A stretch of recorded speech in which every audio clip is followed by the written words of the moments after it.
and gentlemen, this is our explain video about the jury in John Grishams' book A Time to Kill. First we start with general information about the court system in America. As we found out, there are huge differences between the German court system and the American court system. Look here. In Germany there is no jury. And in America there is a jury, and this jury is draw lots. The trials in Germany are objective. And the trials in America are very emotional. In Germany the trial isn't influenced from outside. In Germany there is no death penalty. And in America there is a death penalty.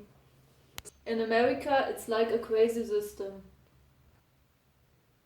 And in America the defender and prosecutor can interview possible jurors and decide who they want in the jury. The defender and prosecutor decide who would vote for their cause. That are the main differences between German and American court system. Now we give you general information about the jury. In a jury there are 12 jurors who must be impartial. After they were chosen, they will be isolated. The jury is very important for the trial, and in this book the jury is in danger. After all, the jury must decide anonymous. We now show you how to become a jury member.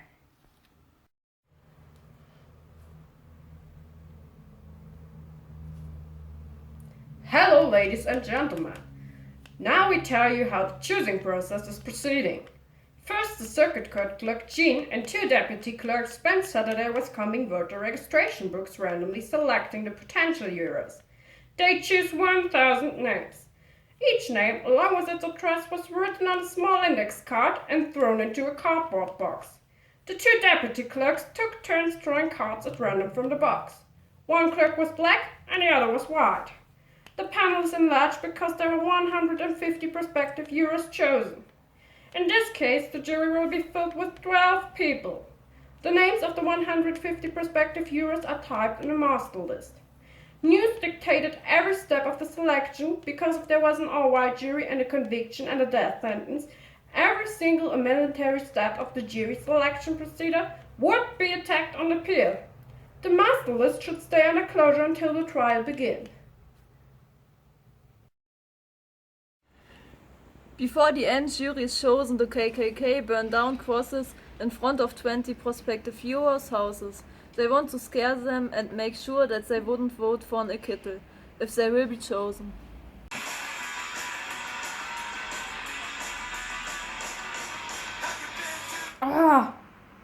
At the end there were 94 jurors remaining. The jurors who found burning crosses in front of the houses were dismissed and some others moved away or died. The defender and the prosecutor have 12 strikes to delete prospective jurors. They want to find out what opinions the prospective jurors have so they interview them. I'm the lawyer of the people, and my client is the state of Mississippi. I've served as a prosecutor for 9 years now, and it was an honor for which I will always be grateful to the fine folks of Fort County. It's our duty to keep the country safe and to keep the system steady, and I'm sure you all want to decide in the way the law wants you to decide. We all have to follow the rules, and we can't make any exceptions. Now I want you to ask some questions. Has anyone on the panel served on the jury before? Vote for acquit or convict. How long ago? Was the defendant black or white? Victim black or white? Influence the prospective viewers at the beginning because he tells them that he is their friend and that it's an honor for him to serve as their prosecutor. He speaks to them directly and he appeals to their conscience. He interviewed the jury for 3 hours. Buckley's interview shows us that it's important what the jury thinks of black and white people. At this point it becomes clear that it is necessary for both parties to choose the right jury. A jury who felt sympathy with blacks or who doesn't like them very much. After Buckley's interview, Jake starts. Ladies and gentlemen, do any of you believe that the insanity defense should not be used under any circumstances? If we prove Carly Haley was legally insane when he shot Billy Ray Cobb and Pete Willard, Is there a person on this panel who cannot find him not guilty? Panel looks fine to me. The defender, the judge, and the prosecutor go jumbo. After the interviews, they ask every juror about the death penalty. Do you have any strong feelings one way or the other about the death penalty? You realize that if you're selected for this jury and Mr. Haley is convicted, you will be called upon to sentence him to death. Yes, sir. If the state proves beyond a reasonable doubt that the killings were premeditated, and if you believe Mr. Haley was not legally insane at the time of the killings, could you consider imposing the death penalty? Certainly. I think it should be used all the time. Might stop some of these meanness. I'm all for it. Thank you, Mrs. Malone. You may return to your seat in the courtroom. Thank you, Mr. Ott. This will only take a minute. First of all, do you have strong feelings for or against the death penalty? Oh, yes, sir. I'm very much against it. It's cruel and unusual. I'm ashamed I live in a society which permits the legal killing of a human being. I see. Could you, under any circumstances, if you were a juror, vote to impose the death penalty? Oh, no, sir. Under no circumstances, regardless of the crime, no, sir. Buckley challenged this juror, and Gerard is excused from jury duty. May I ask why? Under the law, Mr. Ott, the court is required to excuse any potential juror who admits he or she cannot consider, and the keyword is consider, the death penalty.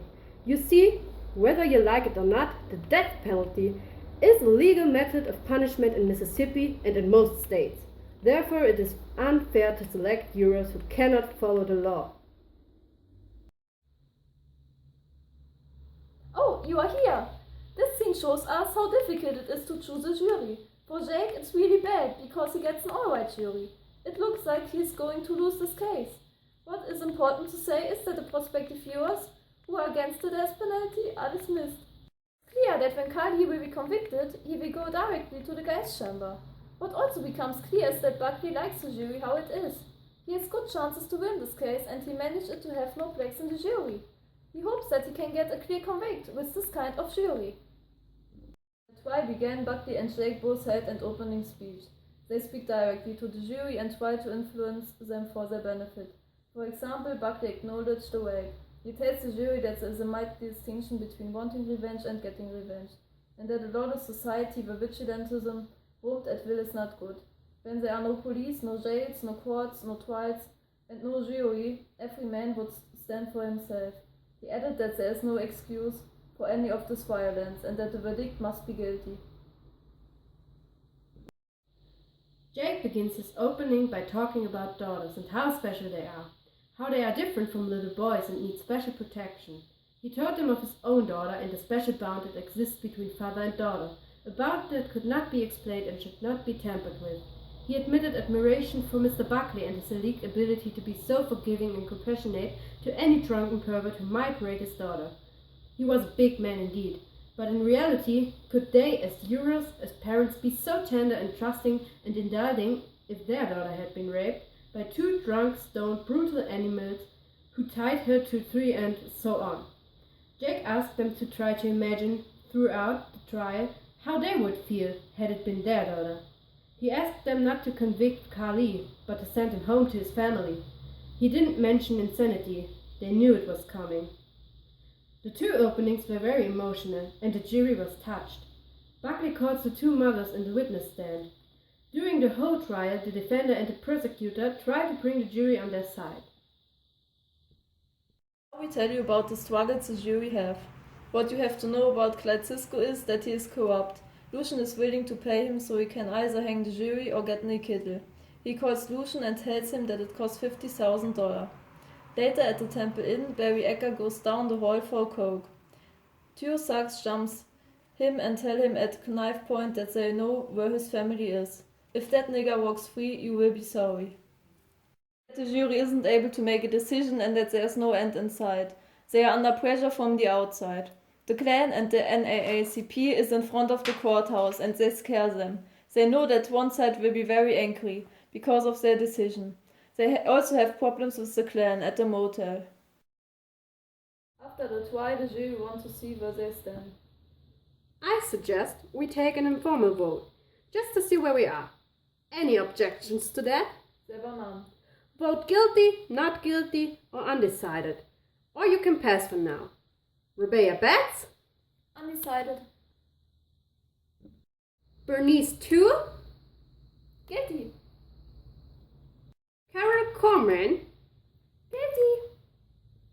Donna Lou Pack? Undecided. Euler Del Yates?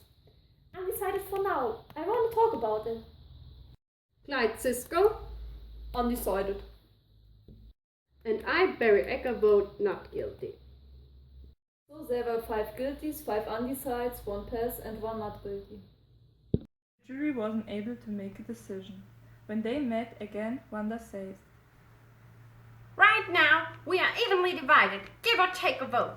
We could tell Judge News that we are hopelessly deadlocked. He would declare a mistrial and we would go home. Then in a few months, this entire spectacle would be repeated. Mr. Haley would be tried again in the same courtroom with the same judge, but with a different jury. A jury grown from this country. A jury of our friends, husbands, wives, and parents. The same kind of people who are now in this room. That jury will be confronted with the same issues before us now. And those people will not be any smarter than we are. The time to decide this case is now. It would be morally wrong to assert our responsibilities and pass the buck to the next jury. Can we all agree on that? While the jury were singing 10,000 blacks screaming Free Kali, and lots of Ku Kluxers screaming Frei Kali. Frei Kali! Frei Kali! Frei Kali! When the jury wasn't able to make a decision, Wanda Womack brings in her idea. Please, close your eyes. Imagine Tonya as a white girl, maybe your daughter or granddaughter, or the nice girl from next door. Now think of her going to buy food for her family, when 2 black culprits gather and take her in their truck, bring her to the woods, rip her clothes from her body and rape her. After hurting her little soul with that kind of violence, they started beating her. Imagine how desperate the little girl was when she hallucinated her daddy would come to save her. Now think of the father from that little white girl, how he felt when he found his daughter bleeding on his sofa. She was nearly dead. What would you do when someone did such horrible things to someone you loved that much? Wouldn't we all do the same? In many moments in this book, it becomes clear how important the color of the jury is. When they choose an all-white jury, it looks like Jake is going to lose the case. America's not that far with the equality of black and white people. Jake had to find other ways to bring the jury on his side. All in all, we can say that the jury has an important role in the book, especially Wanda Womack. Because of her there was a twist. Normally the jury would have convicted him for the death penalty, because he's black. When they thought of Tonya as a white girl and the 2 rapists as black, it was clear to them that they would have done the same. So at first they were racist, but with a little help they find out that every life are equal no matter what color the skin has.